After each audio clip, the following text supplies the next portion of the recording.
GM. Today we'll be talking about Crypto Art Week Asia Tokyo 2022, and Laser Ramon is back with another collection, Hard Gay, Drop Hard Animals. You don't want to miss that.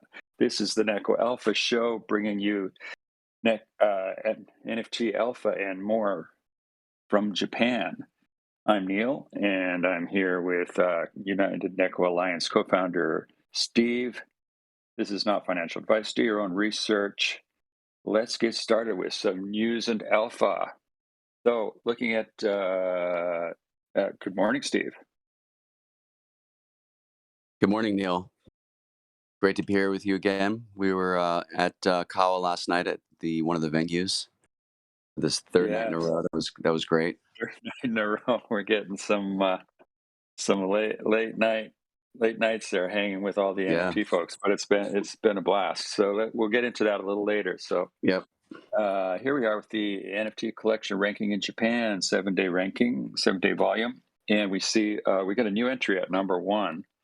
Ex-soldiers. So, again, this is out of the blue. I didn't know about this. You heard a little bit about it, right, Steve? I heard just a little bit. I know that Marimo-san, who's the organizer of CAWA, she was talking about it. She's a holder. She minted a couple. We gotta talk to her a little bit more and get on some of these white lists with her and get some more alpha. So I'd like to try to get that feed going for us. But yeah, I like the cute art. I like the way it's sort of like they're sort of plugged in and like really like electrical and like I like the look too. Weaponized and yeah, like digital cat ears and stuff. I like that. Yeah, so it's only what's the 1,500 items? Okay, so and 0.09 floor, which is pretty reasonable entry point. Might be worth looking at. I noticed so interesting thing here in the Twitter for the artist. So we will inform you the current status of the project. So he wrote a letter in Japanese and had it translated in English.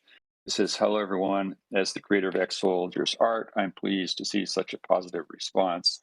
So he goes on to say that, it's great that he sold out and he's kind of a little bit overwhelmed.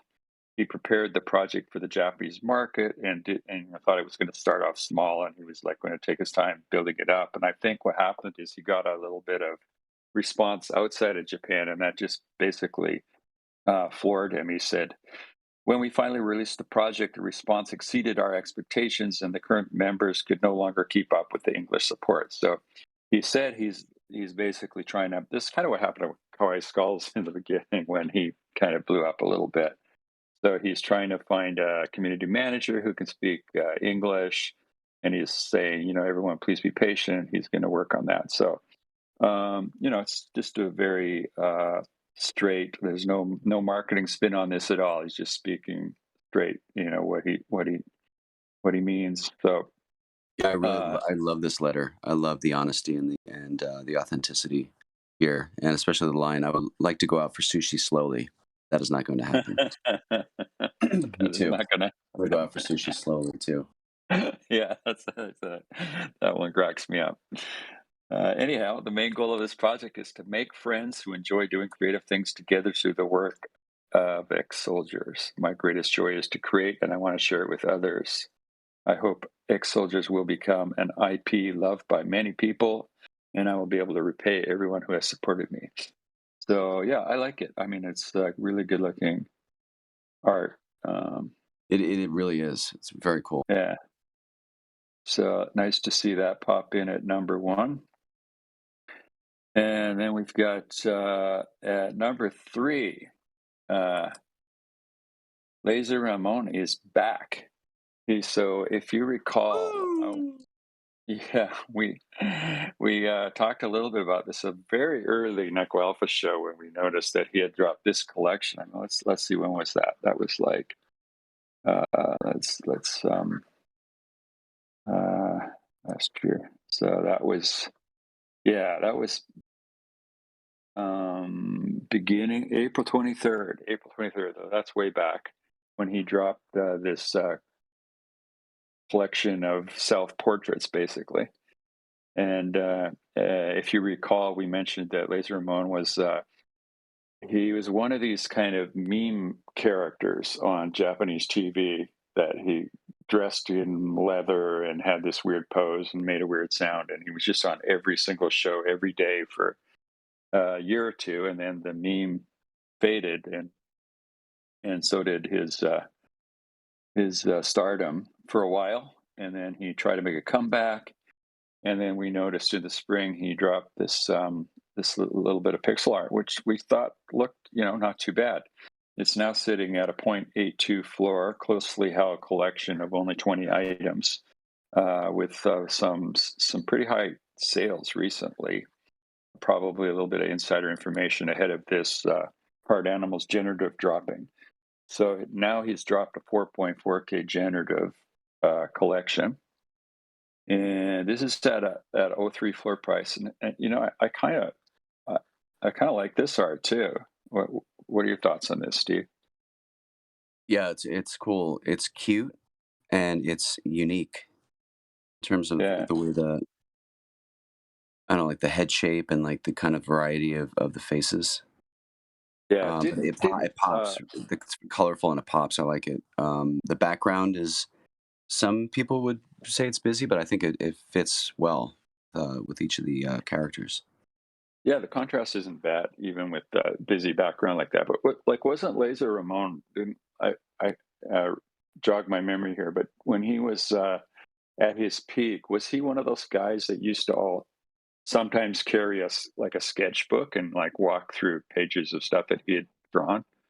I can't remember. I might be mixing him up with someone else. But he Don't clearly recall has like that. drawings. Yeah. He clearly has like some drawing skills, right? Uh, uh, hmm If so that's his art. Um, yeah, uh, I think it is. Uh, um, and yeah, so here's his. Yeah, you can see a picture of him in his old get up there as the banner for his Twitter, Crypto HG. So Laser Ramon HG, and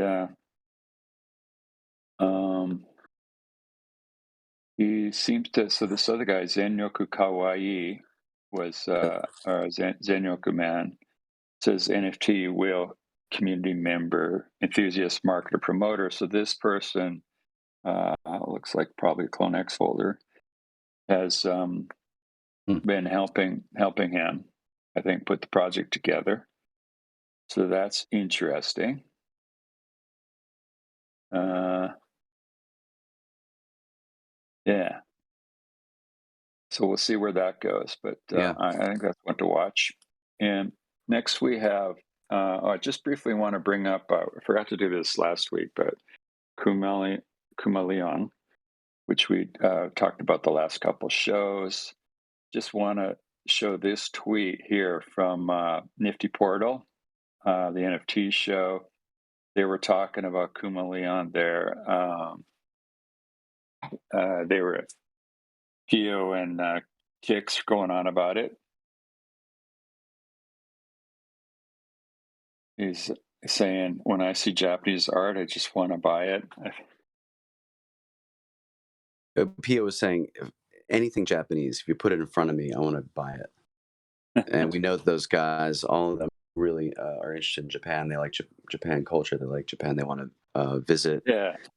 So, I think they keep bringing this up, like, because we met them, we got to hang out with a bit at their parties for their holders at NFT NYC. What do you think, Steve? I kind of feel like this is just like a love call to us because they know we're over here, and I feel like they really want us on their show. seems like it. Yeah. So I don't Maybe know. we should, I don't know how much, if we should hold out much longer. We might have to just give them what they want because yeah. they keep putting out this content, like basically sending signals that they want us on the show. Neil, answer the love call. Yeah, See we're what's gonna going have to. on. We're gonna have to. it'd be fun. I mean, we could, they're going to have a lot of fun with hard animals, I'm sure. Yeah. Who wouldn't? Who wouldn't? Yeah, I Okay. think it'd be interesting to explain some of what's going on, introduce some Yeah, I mean, artists, and yeah, it's just, I mean, have a it would conduit. be actually. Yeah. Yeah. Yeah, let's do that. Okay, so next, this is interesting because here's another one that we covered really in one of our really early shows. Now I've lost it. Where is it? What happened to the kitties? One of those tabs. You got One of kitties. those. I know I got the tab. I'm just trying to see what number it was. I thought it was in the top here. Hmm. Devil Kitties, where are you? Okay. Don't know. They were here somewhere. Anyways, Devil Kitties was back in the ranking after a while out. So um, yeah, let's get to the items. So Devil Kitties we covered way back. You can see the banner here on the OpenSea that if you recall, if anyone who watched our early show saw we mentioned this nounification of Devil Kitties. So Nouns Japan uh, sponsored a bunch of basically contests to to nounify art that digital artists were doing here in Japan to raise the profile of the nouns, and that was like wildly successful. So there was like this big rush of many people taking their art and basically sticking nouns glasses on usually, but Nouns Kitties was maybe one of the first ones, and they did, their stuff is animated, and it was pretty cool. And they donated or airdropped one of them to Shark DAO, I think. And here they are with a 6.8 floor price. And what are we at now? Collection 84 items. So apparently, according to the website here, Devil Kitties. So this is a collection by TikToker Ao Umino. I'm a Japanese animator and TikToker. I was able to create and commercialize the TikTok character Ao Panda, which has about 600,000 followers. My main job is with the animation team for Sanrio's character Agretsuko. So Sanrio, of course, is the owner of the Hello Kitty IP. So Ao Umino is in the animation team there for one of their projects, and he's done an Adobe residency, TikTok Sony Music project member, and received a Best Video Festa award. And he talks about his roadmap here. There's only going to be 100 Devil Kitties. So this is like the very long animals approach. The Genesis collection is only going to have 100, and it looks like he drops them for like maybe point one, point two. And then the floor is immediately pretty high. So there's only going to be another 15 basically, and then there's going to be other projects and stuff. So definitely high quality artist and animator, and a very fun character. So definitely something to look at here. Here's so you can see the Alpanda collector here on Mino-san's Twitter. Yeah. Next we have Chimerative monsters.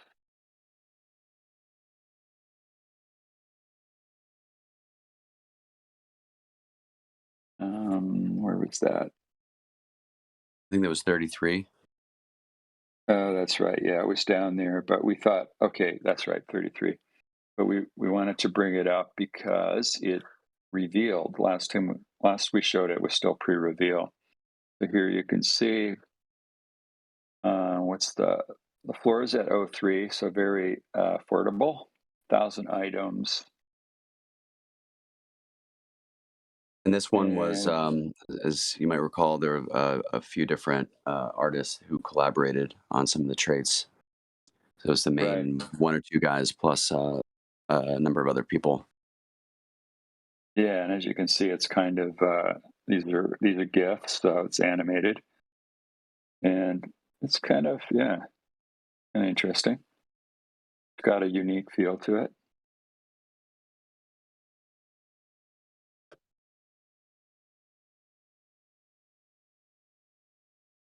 I minted two of those, and it sold out within like, so they were going to do like a whitelist mint of there was 1,000 total, and they were going to do a whitelist 0.02 and then a general mint at 0.04, and then the whitelist is just sold out within 30 minutes or so, 40 minutes. Yeah, and so the floor right now is between those two prices, so it's Yeah. basically around mint price. Yep. So definitely, still easy to pick that up if you like it. And I this do we know who the artist? Oh, we know. Yeah, one of the artists is We do. SNNS. Yes, the main artist.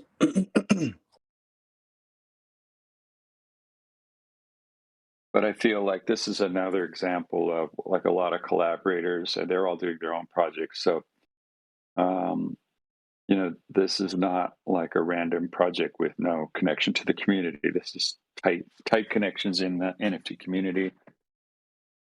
Totally, it's totally So connected and tight with people in the yeah, community. so these are the kind of Japanese projects I think that later are going to be highly sought after. That's my opinion.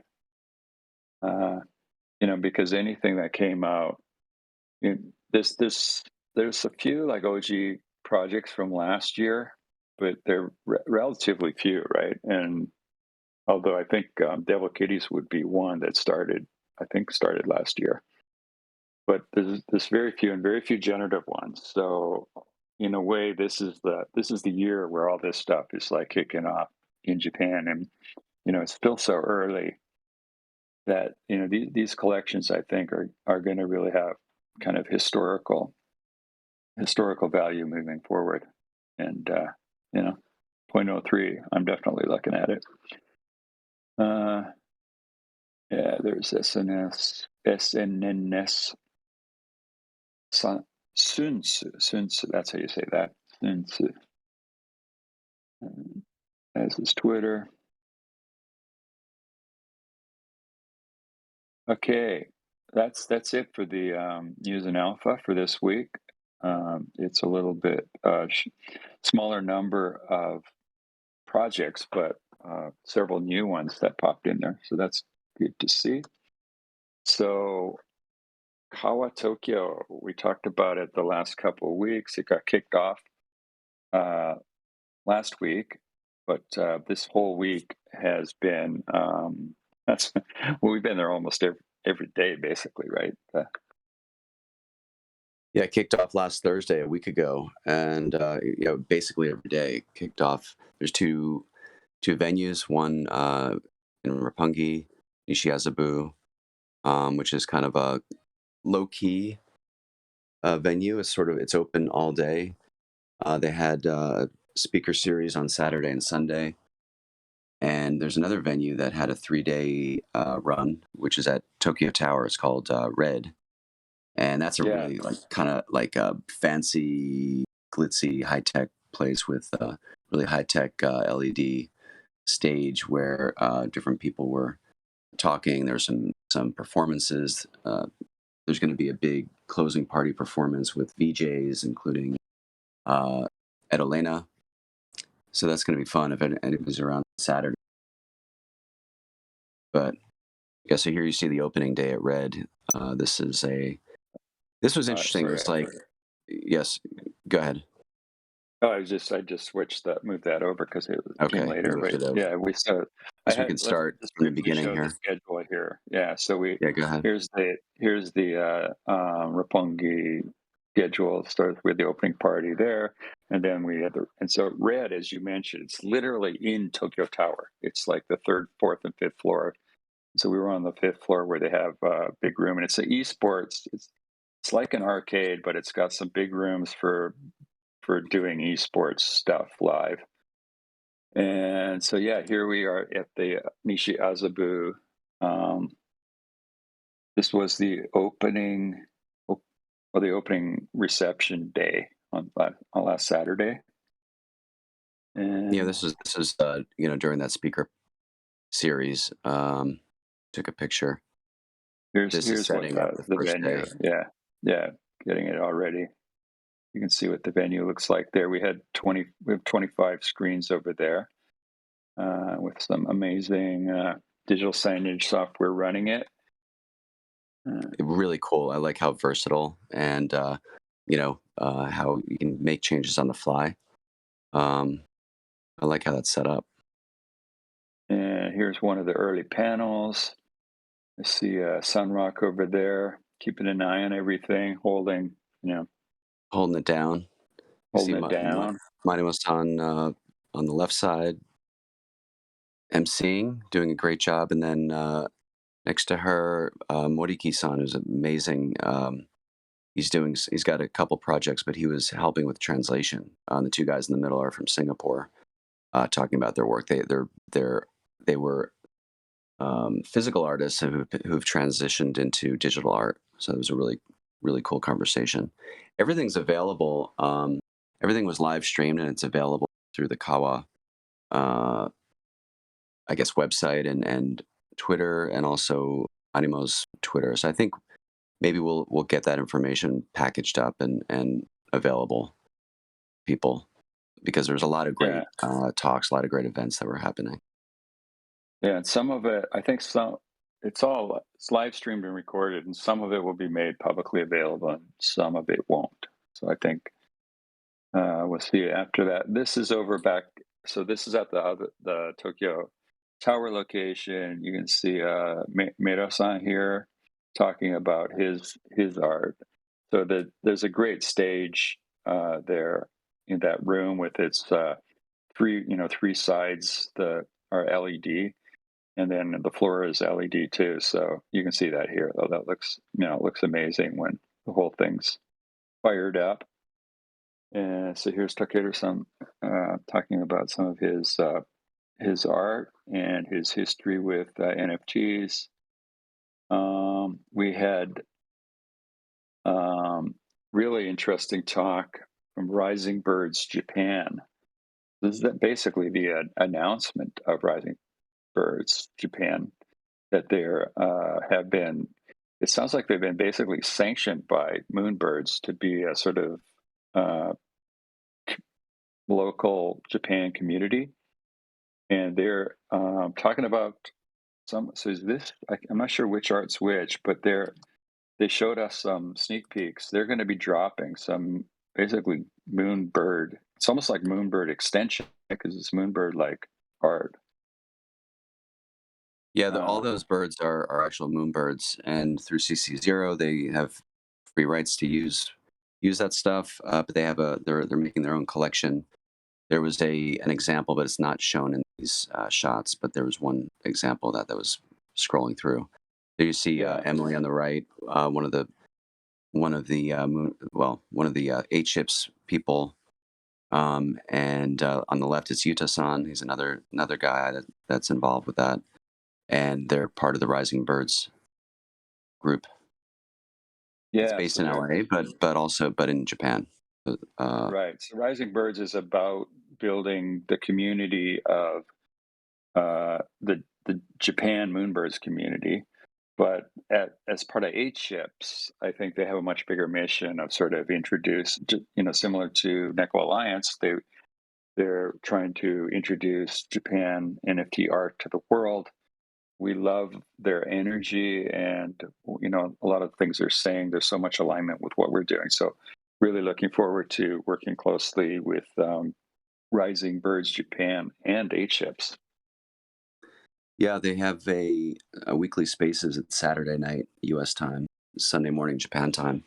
I joined that and had a great talk with them, with the guy that's leading that named Terry, who's based in LA. So we had a good conversation and talked about cooperating and just working for the greater, the larger mission of promoting Japanese NFTs and the community uh, on a global stage. So it was good. So we'll see how that goes.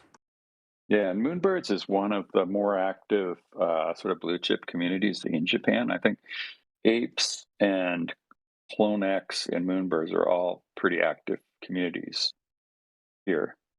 Yeah, I They would agree. probably be the top three.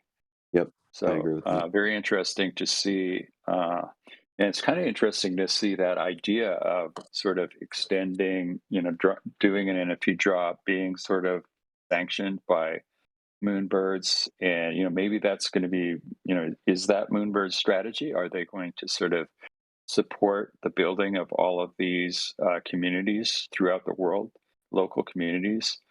I And, think that's letting yeah. if they do, that's because there was a lot of like FUD and discussion about their move to making the whole collection CC0. But if this is what it leads to, is really active, engaged communities locally throughout the world, that may turn out to be like a master strategy that's quite successful. I think it is. The Moonbirds, the main Twitter was tweeting out some stuff about how they're collaborating with a few different groups around the world, including it was called Tokyo Birds at the time, but they're announcing that they're rebranding to be Rising Birds. So yeah, it's completely being the collaboration's completely within the Moonbirds community and being tweeted about it by the Moonbirds Twitter.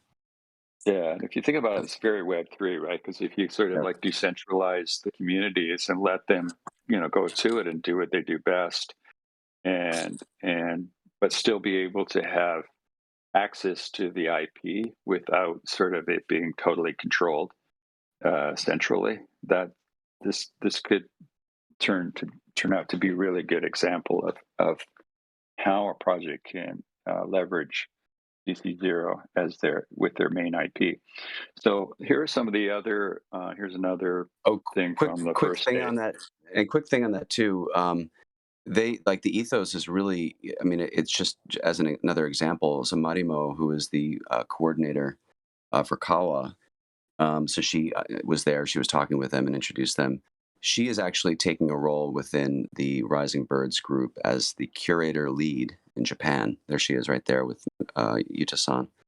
So it's like so they've made this group. They're involved with Moonbirds, but also they're including other people in different ways. So it's there's a lot of coordination, a lot of cooperation, Yeah, that's and that's that's right. yep, That thank you for remembering that. Uh, that was part of their announcement, actually, that they were building. I think it was a panel, right? So Marimo's one of the members on the panel, and they've got other people both on the U.S. side and the Japan side, and they're talking about curating artists from Japan. right, So that's also really interesting because how Proof has one of the things that like Proof community. I guess the value that was given to the Proof community was these drops by artists, right? That they did.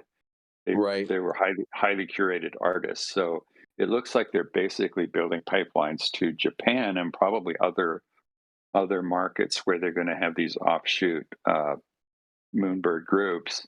And if they do that same thing, they could build this sort of like really high quality curation to bring in artists from that not just artists that are well known in the U.S.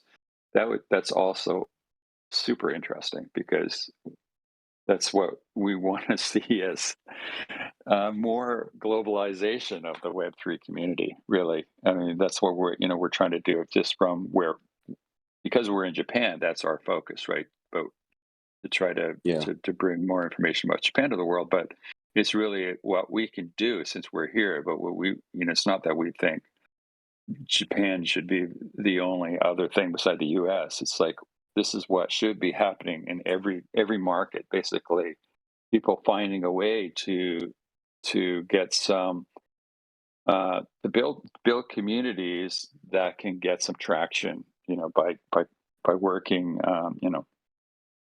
sort of getting the attention spread out more globally, decentralizing the attention in Web3. So I think Moonbirds is like uh, kudos to them for sort of taking some leadership there. I think it's very cool. And here we So are back anybody on. wants to know about that announcement? Yeah, the first, we had a panel at the other venue, and that was being talked about in detail how they're planning to do that in Japanese, but it's there. Yeah, and here's back at that. So here's a good shot of the Tokyo Tower stage being used there by a couple of VR performance artists. So it's kind of this was kind of a fun little thing to watch. They had a bunch of different videos going on in the background, and they've got headset. We have no idea what they're looking at on their headsets, but I think it was just the whole thing was just a performance art. It was kind of a fun little thing. This is from day 2 over at Red. We saw Dozan, who's a reggae artist in Japan reggae musician, and he's done some work with a kind of like children's book that he's created, and then he's put a kind of reggae rap, uh,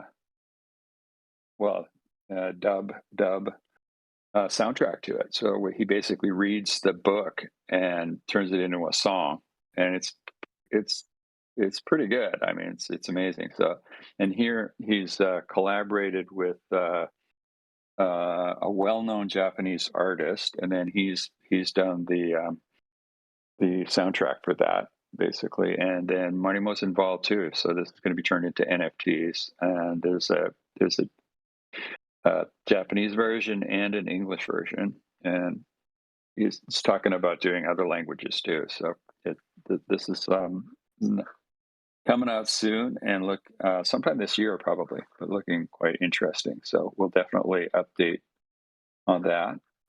Yeah, and that artist, it's a famous artist named Yanobe Kenji-san, Okay, yeah. doing that. Yep.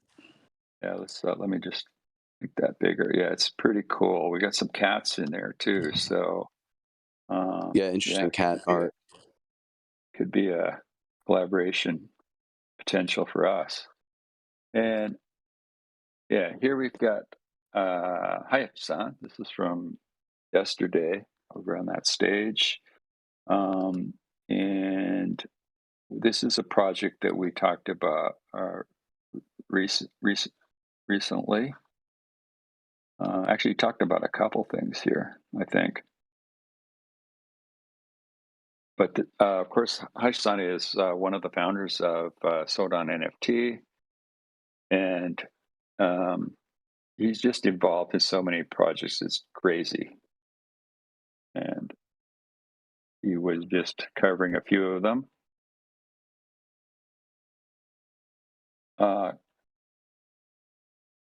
Here's Boso Tokyo. So if I just pop back to the ranking, you can see that they're at number 7 right now.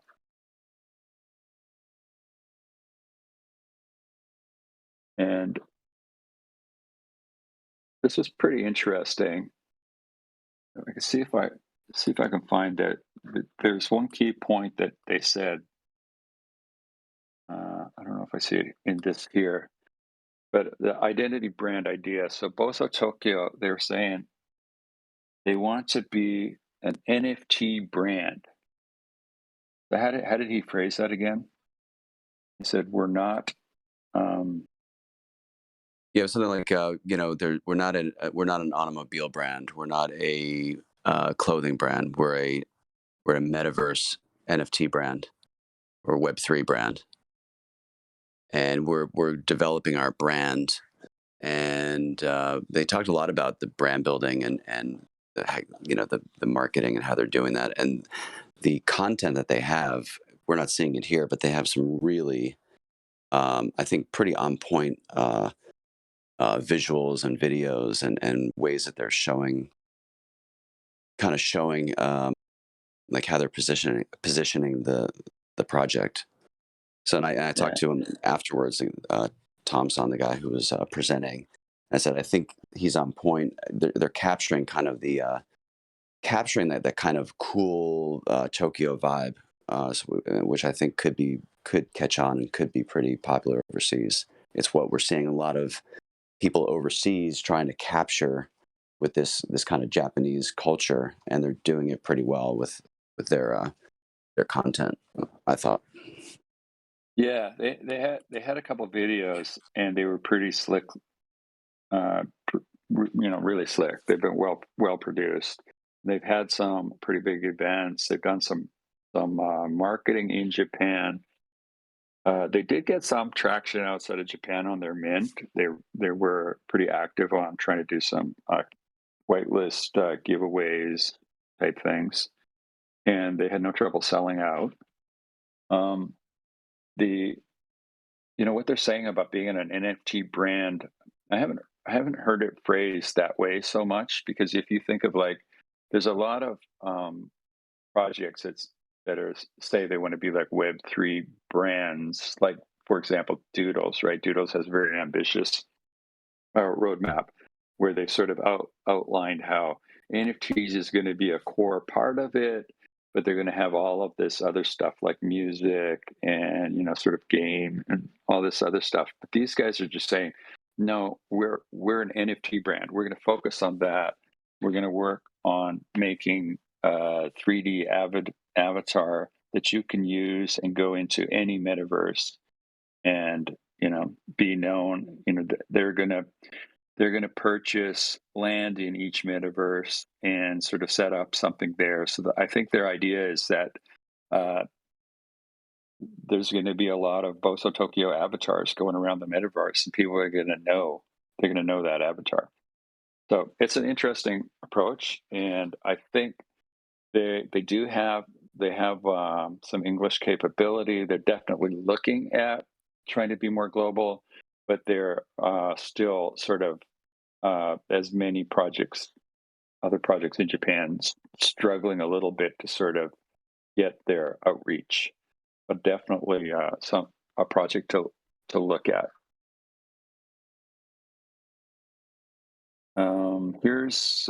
We also had Kanerin. He's as usual not docked, so he's got the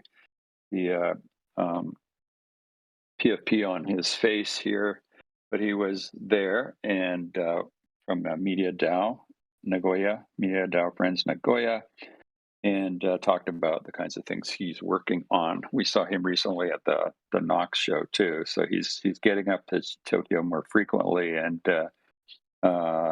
it seems to be pretty. He knows a lot of people here, so yeah, it was interesting to hear that talk too. So that's it for, I think, a little bit of overview. CAWA, it's still ongoing for a couple more days. We've got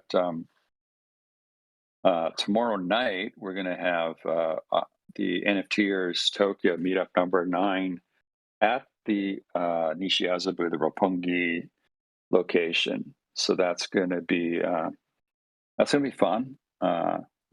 We haven't had change of location for a while, and this is going to be great because we got all the screens with the art going on there, and that's going to be a fun night tomorrow. And then the day after, it'll be back at Red at Tokyo Tower for the closing reset party.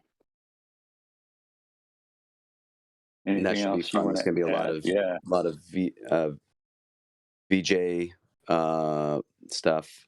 Ed Elena is going to be performing, so I'm really excited to see her live for the first time. Yeah, that is IRL. gonna be cool. Yeah. Seen her, of course, I've seen her in the metaverse, but not IRL, so it'd be good. We've met IRL. I haven't seen her perform IRL, so it's going to be fun. Yeah, well, I mean, we saw her. Yeah, she popped by yesterday before the evening began, just to sort of set that up for Saturday. And Yep. so we had a little sneak preview there. It looked fantastic, really, on that big LED stage. I'm pretty sure there's going to be a lot of tweets of that going up, so we'll be able to reference that For sure. next week. So I think that's it. I think we're done. Nice. See you tomorrow at the party. Yeah, and thank you everybody for listening to the end. Subscribe, like, help us out. We want to get the word out more and more with some great news, and we will be. Oh, you know what? We didn't. You know what? We skipped. Where's us? What did we skip? We skipped this one. Here's All right. our NEKO Alliance talk on the big stage. There we are. Yeah. So, yeah, we'll be talking more about our own stuff in upcoming shows. There's some, I'd say, a little bit of exciting activity on how things are unfolding there.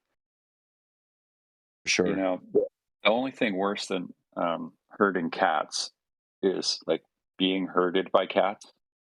Right. And so that's we'll be saying more about that in the future. But sometimes what the cats are doing to us is like, we're like, what? Now we're doing this, okay? But it's all, maybe they know what they're doing. Maybe there's a master plan behind it all. So yeah, more on that very soon. I mean, it's hard enough to do a video channel and Twitter Spaces and run a project, but if you're being directed by cats who don't know what they're doing, well, maybe they do. I don't know. We'll see. I mean, they're figuring it out as they go along, but Yeah. we're their minions. So what can we do? It is what it is. Okay, so like and subscribe, follow NEKO Alliance on Twitter, and hear more about what the cats are doing to us. That's it. All right. That's a wrap. Yeah, it's going to be a good party tomorrow. Gotta get the beer. Yeah, lots of beer. We got a big fridge.